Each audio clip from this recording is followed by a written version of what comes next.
was on my third cup of coffee and halfway through reviewing the latest EPA variance renewal paperwork when the calendar invite popped up on my screen. Quick sync, Monday 2 p.m. No agenda. My boss's boss had sent it at 11:47 p.m. the night before. 29 years. That's how long I had worked for Hargrove Chemical Processing out of Beaumont, Texas. I started as an environmental technician, fresh out of Lamar University. A kid who thought he understood compliance because he'd aced his coursework. I did not understand anything. The plant floor taught me that. The inspectors taught me that. The near misses, the audit letters, the 3 a.m. calls from the night shift supervisor asking what to do about a reading that didn't look right, those taught me everything. By the time I was 44, I was the Senior Director of Safety, Environmental, and Regulatory Affairs. My name was on 4 EPA variance permits, 7 OSHA process safety management acknowledgments, and more state-level compliance agreements than I could recite from memory without checking my filing cabinet. And I checked that cabinet a lot because nobody else did. Nobody else knew what was in it. That was fine with me. I was not the type who needed people to understand what I did. I just needed the plant to keep running and keep people safe. For 29 years, it did. The Monday meeting lasted 11 minutes. The new COO, brought in 8 months earlier from a logistics firm in Atlanta that had never processed so much as a gallon of anything regulated, sat across from me on the video call with what I can only describe as practiced sympathy. He told me Hargrove was evolving its operational model. He said the company was moving toward a centralized compliance-as-a-service partnership with a firm out of Dallas. He used the phrase leaner footprint twice. He never once said the word fired. He said transitioning out of the role. Fired. He said transitioning out of the role. I asked if my position was being eliminated. He said yes. I asked if this was performance-related. He said no, this was purely structural. I thanked him for his time, closed my laptop, and sat in my home office for about 20 minutes just looking at the wall. Then I opened my filing cabinet. I want to be clear about something. I am not a dramatic person. I did not make a plan. I did not plot anything. What I did next came from 30 years of professional habit.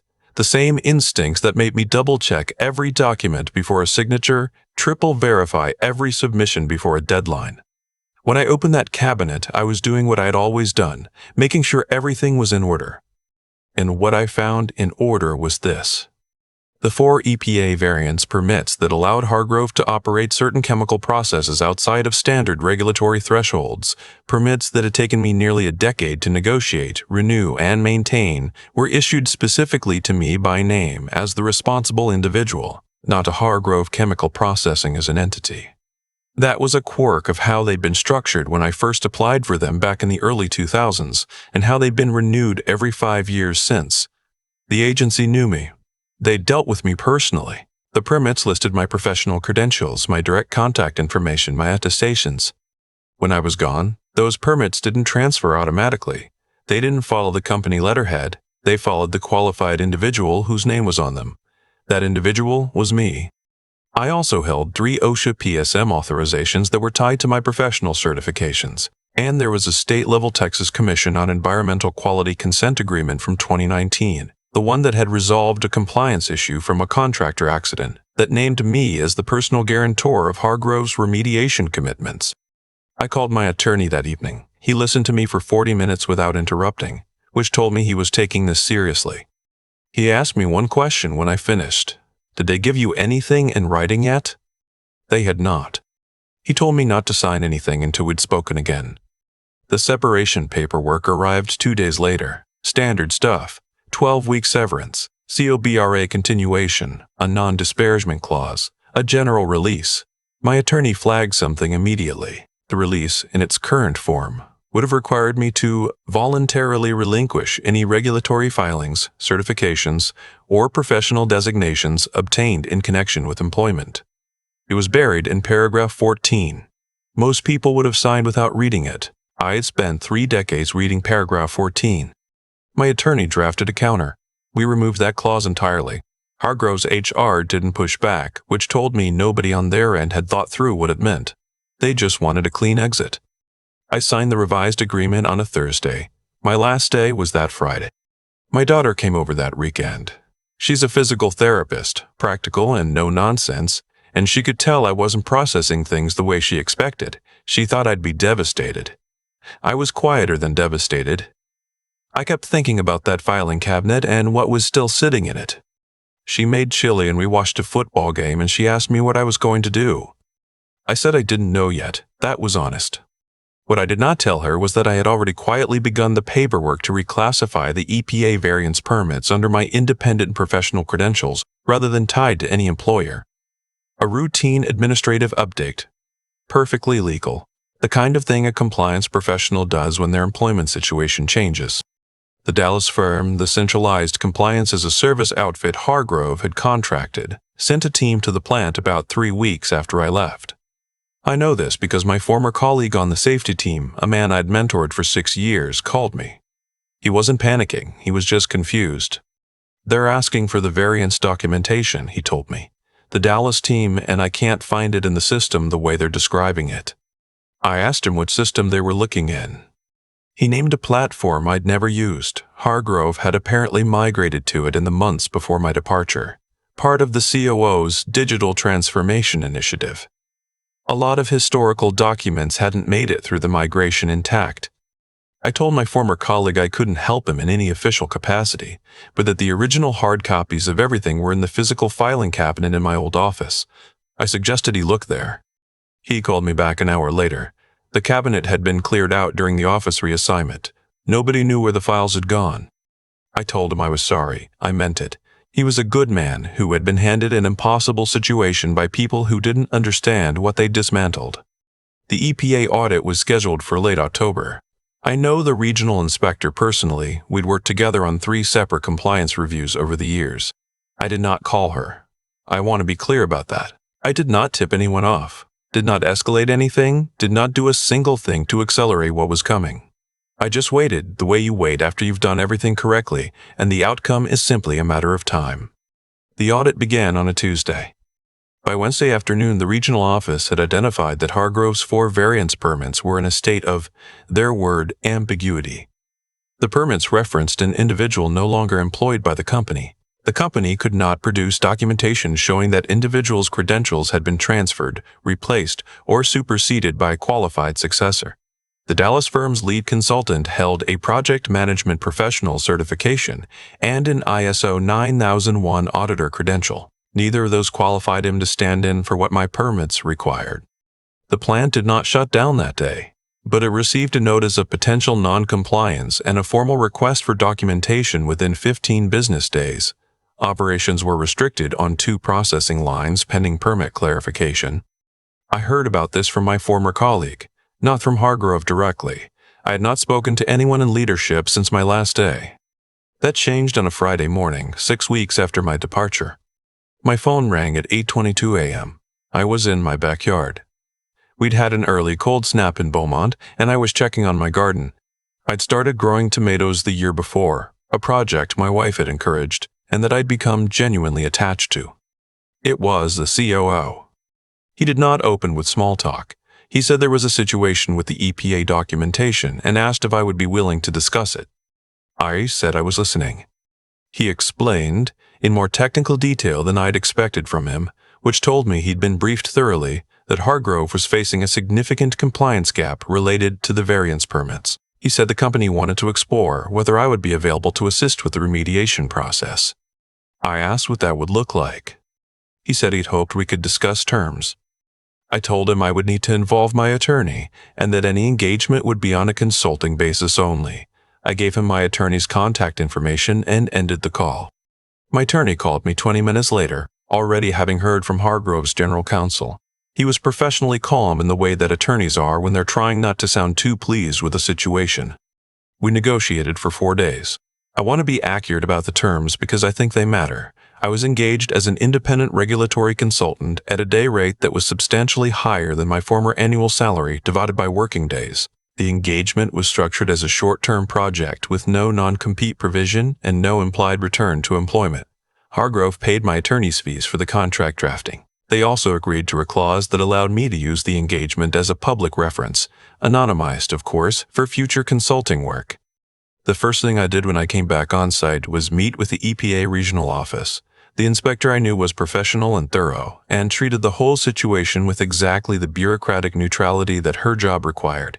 We worked through the documentation over about 3 weeks. I helped Hargrove file the paperwork to formally transition the variance permits to a new qualified individual, a process that required the current permit holder, me, to certify the transfer. Without my cooperation, that transfer would have taken significantly longer through the standard regulatory petition process.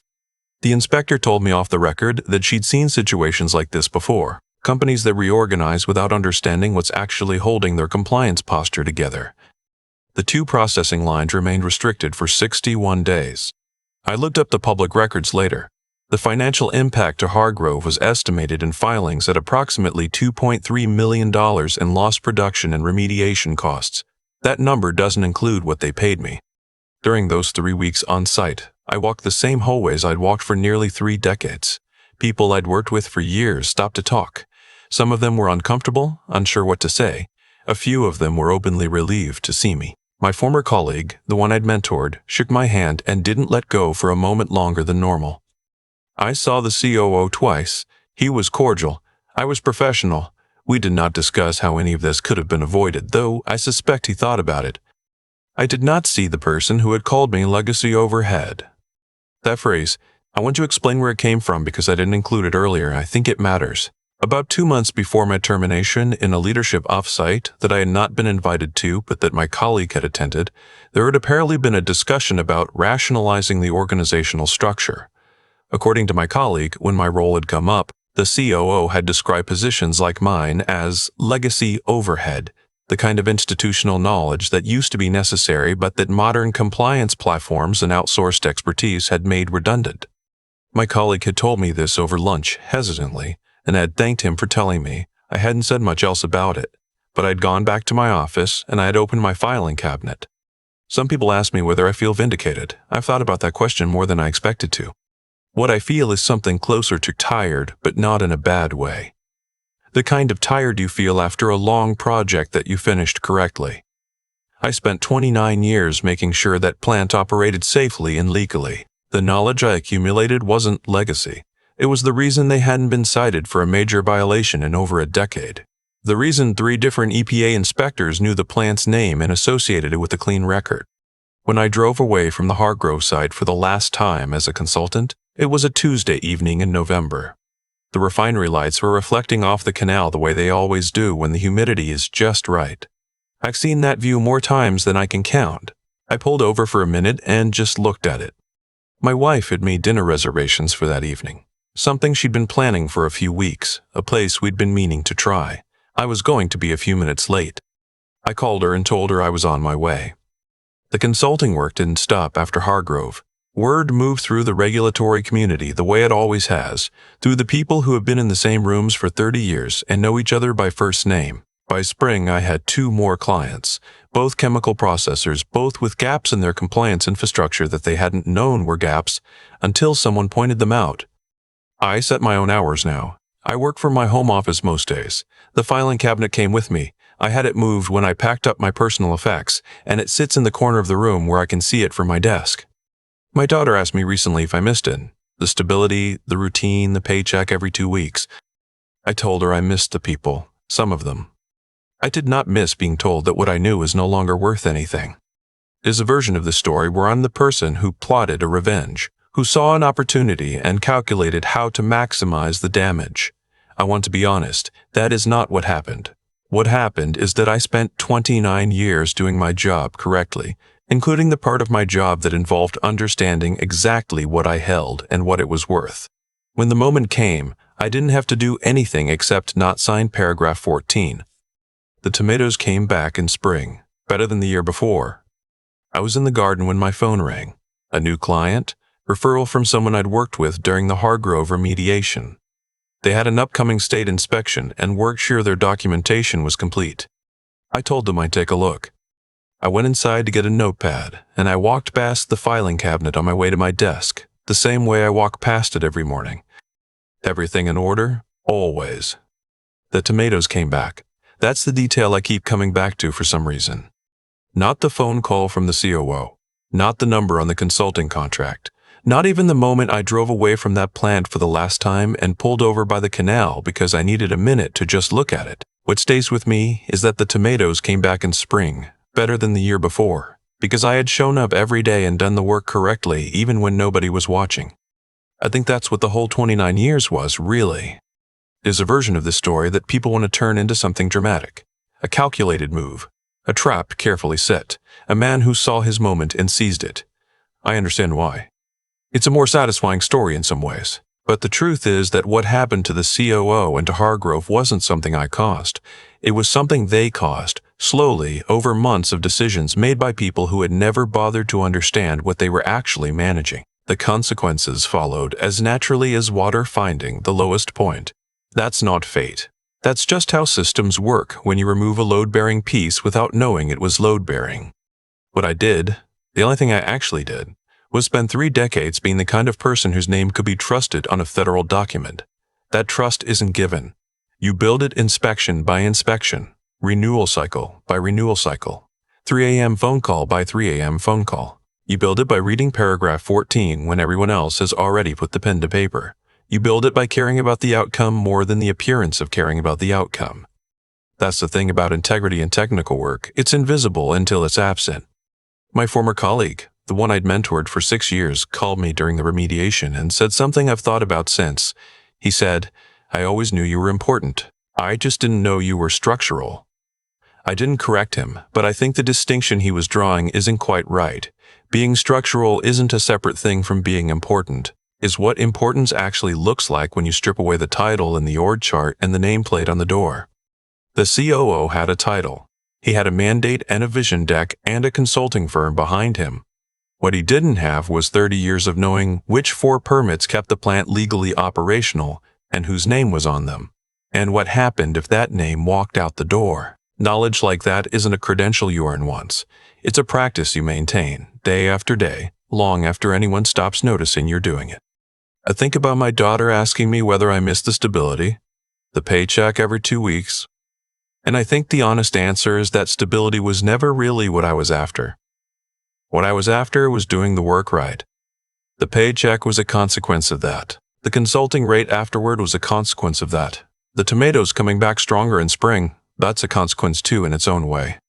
What you put in with patience and honesty tends to return, maybe not on the timeline you expected, maybe not in the form you imagined. But the filing cabinet doesn't lie, and neither does the ground.